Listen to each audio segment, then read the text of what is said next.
Hello बच्चों, welcome to safe and. तो अब हम लोग पढ़ेंगे microbes in productions of biogas. Microbes का यूज बायोगैस प्रोडक्शंस में हम लोग देखने वाले हैं। ठीक है।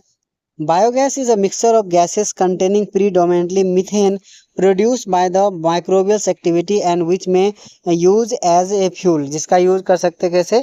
यूज एज ए फ्यूल, जिसका हम यूज फ्यूल की तरह करते हैं, जिसमें कि माइक्रो ऑर्गेनिजम्स ग्रो करके है ना गैस का प्रोडक्शन करते हैं, जिसमें प्रीडोमिनेटली मीथेन गैस पाया जाता है। जिसमें क्या पाया जाता है? मीथेन गैस पाया जाता है। Use as fuels. You have learn You have learned that microbes produce different type of gaseous and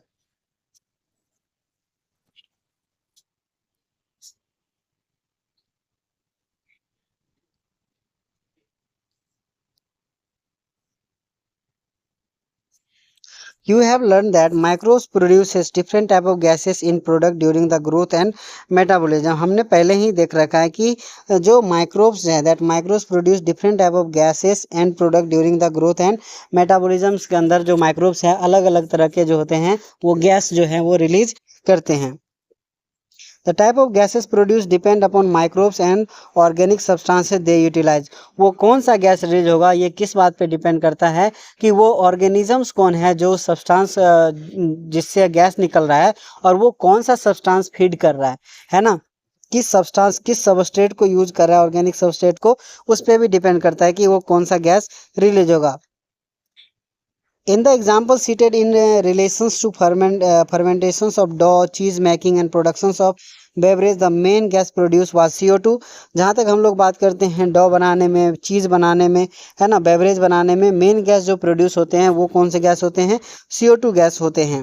However, certain bacteria which grow anaerobically on the cellulosic material produce large amount of methane along with CO2 and H2O।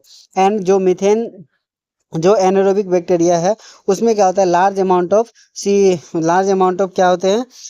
Methane along with the CO2 and H2O। The bacteria are collectively called methanogens. और इस तरह के bacteria को क्या बोलते हैं? Methanogens बोला जाता है। And one such common bacteria is Methanobacterium. उसमें से एक बैक्टीरिया, कॉमन बैक्टीरिया कौन है? मिथेनोबैक्टीरियम्स। These bacteria are commonly found in anaerobic sludge during sewage treatment। जो सेकेंडरी ट्रीटमेंट में हमने देखा था कि फ्लॉक्स में जो एनाएरोबिक स्लज डाइजेस्टर के अंदर डाला था तो वहां पे मिथेनोजेंस जो थे वो प्रेजेंट थे। This bacteria are also present in rumen, a part of stomach of the cattle. ये रूमेन के अंदर भी प्रेजेंट होते हैं। और रूमेन क्या है? केटल के अंदर उसके स्टोमक के चैम्बर होते हैं, उसके अंदर ये क्या होते हैं? मिथेनोबैक्टीरियम प्रेजेंट होते हैं जो सेलुलोज को डाइजेस्ट करता है।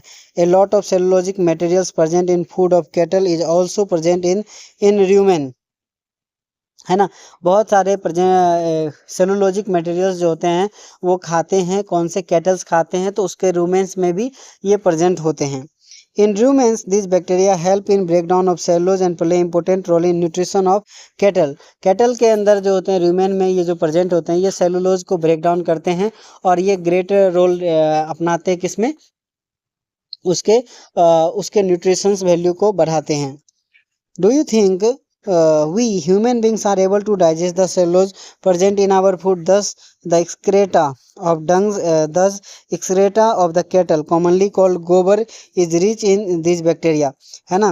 ह्यूमन तो इस सेलुलोज को डाइजेस्ट कर पाते हैं, है ना। Do you think we human being are able to digest the cellulose present in our food? No, हम लोग भी शायद सेलुलोज को डाइजेस्ट नहीं करते हैं। इस बारे में मुझे अभी कंफर्म पता नहीं है, मैं पता करके आपको बताऊंगा। ठीक है। दस the excreta of the kettle commonly called गोबर, है ना, ए रिच इन दिस बैक्टीरिया। जो गोबर करती है ना, कैटल्स, उसमें उसमें क्या होता है? सेलुलोज ज़्यादा होता है और उसके र्यूमेंस में अंदर ये बैक्टीरिया प्रेजेंट होता है, तो उसके थ्रू गोबर में भी बहुत सारे ये बैक्टीरिया माइकोबैक्टीरियम प्रेजेंट होता है। Dungs can be used for generation of biogas commonly called gobar gas. Dung का यूज कर सकते हैं किसके लिए? जनरेशन ऑफ बायोगैस, जिसे कॉमनली गोबर गैस कहा गया। The biogas plant consists of concrete tank 10 to 15 meter deep in which the bio waste are collected and slurry of dung is fed। है ना। 10 से 15 फीट का एक क्या होता है, टैंक होता है, डीप टैंक होता है, कंक्रीट का टैंक होता है, जिसके अंदर हमें क्या करना है कि बायो वेस्ट को क्या करना है, कलेक्ट करना है एंड उसका स्लरी बना के उसके अंदर फिट करना है। A floating cover A floating cover is placed over the slurry which keep on rising as the gas is produced in the tank due to microbial activity। Microbial activity से जो gas बनता है तो धीरे धीरे उसके ऊपर जो फ्लोटिंग कवर है उस प्रेशर के वजह से ऊपर आना स्टार्ट हो जाता है। The biogas plant has an outlet which is connected to pipe to supply biogas to nearby houses। उससे आसपास के घरों में क्या होता है, सप्लाई दिया जाता है पाइप के through. The spent slurry is removed through another outlet. Spent slurry जो होता है, जो यूज किया हो गया है, उसमें जो स्पेंट स्लरी है उसे दूसरे आउटलेट से बाहर निकाला जाता है। May be use as fertilizer, और उसका यूज फर्टिलाइजर की तरह कर सकते हैं। Cattle dung is available in large quantity. Cattle dung जो है वो अवेलेबल है किसमें, लार्ज क्वांटिटी में। In rural area where cattle are use for variety of purpose. जहाँ पे केटल का यूज होता है अलग अलग पर्पस के लिए, तो केटल का डंग भी तो आपको रूरल एरिया में ही ज़्यादा मिलेगा। So biogas plant are more often built in rural area. इसीलिए बायोगैस प्लांट भी रूरल एरिया में ही ज़्यादातर लगाते हैं। The biogas thus produce is use for cooking and lighting. And तो बायोगैस जो होते हैं वो किस लिए यूज होते हैं, कुकिंग एंड लाइटिंग के लिए। The pictures of biogas plant is shown in the figure.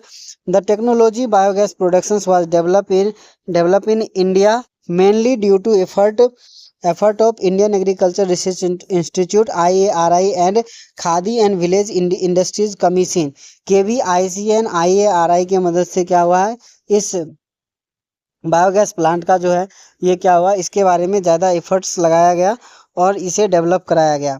If your school is situated in the village or near a village, it would very interesting to inquire there any biogas plant nearby। अगर आपके आसपास है तो जाके देखें। Visit the biogas plant and learn more about it from the people who are actually managing it। जो इसे manage करते हैं उस आदमी से पूछे कि कैसे मैनेज करते हैं और उसके बारे में जाने। तो यहाँ पे क्या है, डंग एंड वाटर जो स्लरी हम लोग बनाते हैं उसके थ्रू यहाँ पे डालते हैं एंड धीरे धीरे ये जो स्लज है वो बाद में बाहर यहाँ के आके निकाल दिया जाएगा और ये गैस हमें आउटलेट की तरह मिल जाएगा, जिसमें CH4 CO2 एंड बहुत सारे और भी गैसेस होंगे।